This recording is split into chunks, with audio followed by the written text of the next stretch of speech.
Om Swastiastu, Om Awignamastu Namo Sidam, Om Rep Sidem Permanem Tanono Sabawaning Walang Alisik. Semoga kita dijauhkan dari segala mara bahaya.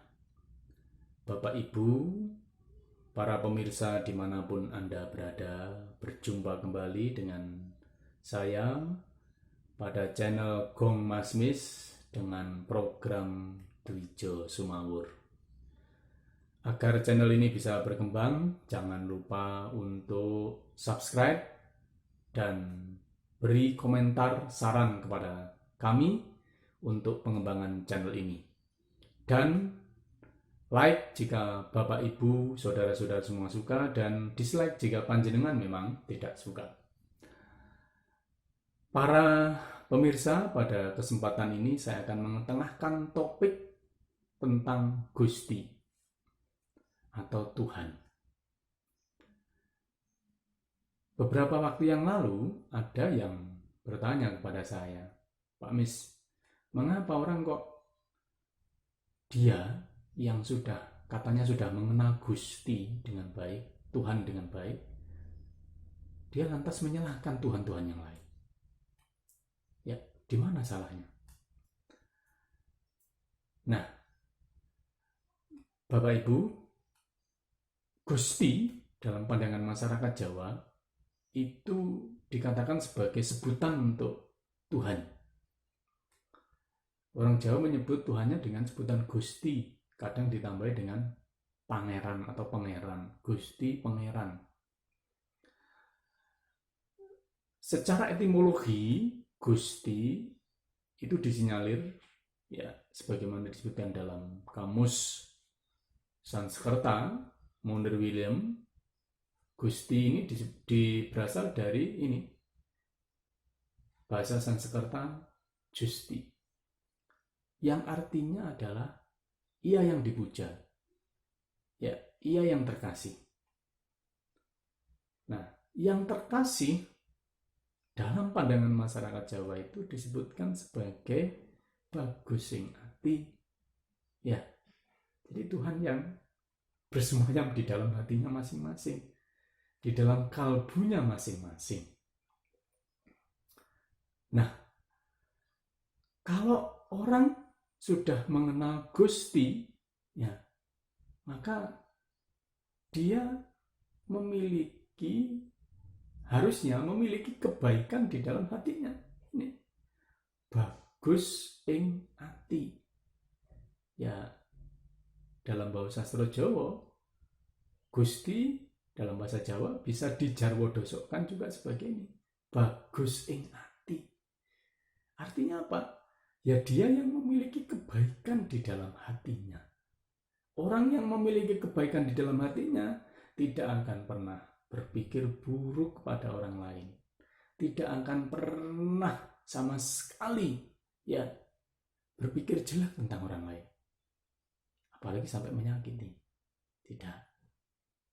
Nah, kalau ada orang yang katanya mengenal Gustinya dengan baik, kemudian dia masih berpikir buruk tentang orang lain, ya patut untuk dipertanyakan.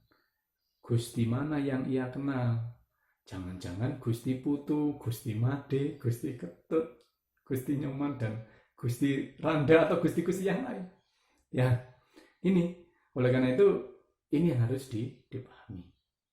Yang kedua, selain ada kebaikan di dalam hatinya, bagus ing ati, itu dia juga harus memiliki kebaikan di dalam kata-katanya.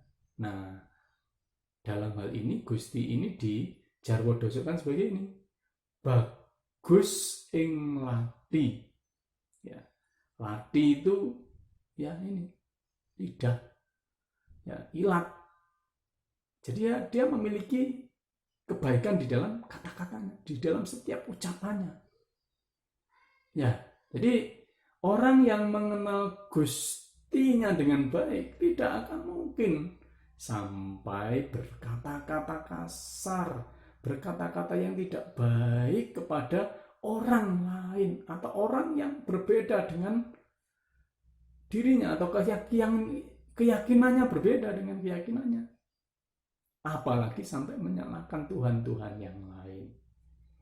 Ya, ini. Jadi kalau sudah bagus ing lati, ya ini itu sudah mengenal Gustinya dengan baik. Saya teringat oleh sebuah syair di dalam lagu ya yang lagi hits ya, judulnya Lati. Ya. Kowe ra iso mlayu saka kesalahan najining diri ana ing lati. Ya, ini petuah Jawa. Jadi kita tidak akan bisa lepas dari kesalahan ya kalau kita tidak bisa mengendalikan lidah kita, lisan kita tidak bisa dikendalikan. Kenapa? Karena nilai manusia itu ditentukan dari kata-katanya. Aji ning wong ing wicara. Nilai manusia ditentukan dari cara dia berbicara. Resep sedap wijile romarire. Ya, enak didengar, ya. Keluarnya dengan lembut, tidak kasar, ya. Wosing setya laras runtut. Ya. Maksud tujuannya jelas, disampaikan dengan runtut tidak berbelit-belit. Grapyak gampang tinompo, disampaikan secara ramah, enak, dan mudah diterima. Culing tutur tinompo, datan ngelantur.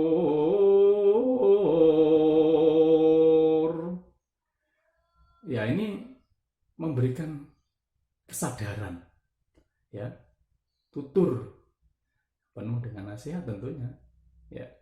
Ini tidak lepas dari nasihat-nasihatnya, nasihat-nasihat yang bijak disampaikan dengan bijak, datang ngelantur, tidak sampai ngombroworo kemana-mana, ya. Solah bawa mung samadyo, dalam menyampaikan biasa apa adanya. Karyana tiasing sesami, membuat orang itu merasa nyaman, ya. Walaupun dikritik, kalau kritikannya disampaikan dengan baik, saya yakin pasti akan bisa diterima. Itu oleh artinya ya jangan jangan sampai kita menyakiti orang dengan kata-kata. Jaga lisanmu supaya kamu bisa mengenal Tuhan. Ini. Nah, setelah kita ada kebaikan di dalam kata-kata kita, maka yang terakhir adalah bagus ing pakarti. Bagus ing pakarti artinya apa? Ada kebaikan di dalam perbuatan dan tindakan kita. Kalau orang sudah mengenal Tuhannya dengan baik, ya, dia tidak akan mungkin sampai menyakiti, apalagi sampai membunuh ciptaan Tuhannya. Kenapa? Karena itu adalah salah satu juga bentuk penghormatan kepada Tuhan yang ia kenal, bahwa Tuhannya itu memang maha kasih, maha pemurah, maha penyayang, maha pengampun, dan seterusnya. Ya, makanya inilah yang harusnya dipraktikkan bagi orang yang merasa dia mengenal sebagai Tuhannya. Ya. Bagus ing ati, bagus ing lati, dan bagus ing pakarti. Ada kebaikan di dalam hatinya, ucapannya atau lisannya, dan tindakannya. Dalam ajaran agama Hindu, kita mengenal Trikaya Parisuddha. Berpikir yang baik atau suci dalam pikiran, manah jika berkata yang baik atau suci dalam perkataan, wajika, dan suci atau baik di dalam tindakannya, kayika. Jika ketiga hal ini sudah dilaksanakan dalam kehidupan kita, dalam kehidupan sehari-hari kita, maka sesungguhnya esensinya itulah wujud nyata bahwa kita memang benar-benar mengenal Gusti atau Tuhan kita dengan baik. Lalu apakah kita harus menilai apakah orang itu dia benar-benar mengenal Tuhannya atau tidak? Tidak perlu.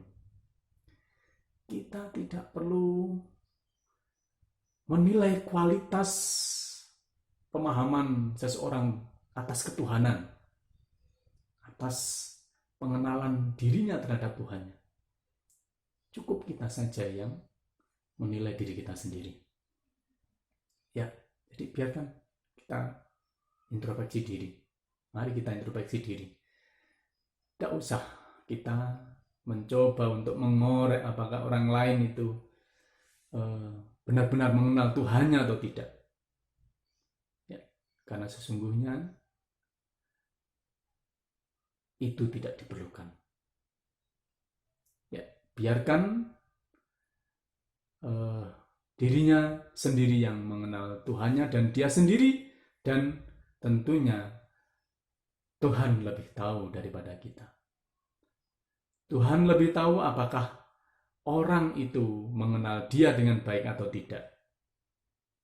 Ya, Tuhan tahu apa yang kita pikirkan, yang ada di dalam hati kita, apa yang kita ucapkan, dan apa yang kita lakukan. Semuanya Tuhan tahu. Dan kita rasanya tidak usah mencari-cari tahu soal itu. Mengapa? Karena itu bukan kewenangan kita. Ya, biarkan Tuhan yang akan menilai semuanya. Karena pada dasarnya nanti ketika kita sudah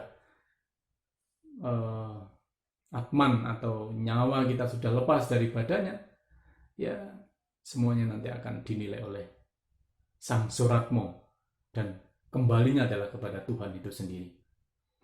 Oleh karena itu jangan pernah sekali-sekali menilai kadar keimanan orang. Jangan pernah sekali-sekali menilai kadar apakah dia itu mengenal Tuhan atau tidak. Apakah dia itu bertuhan atau tidak. Ya.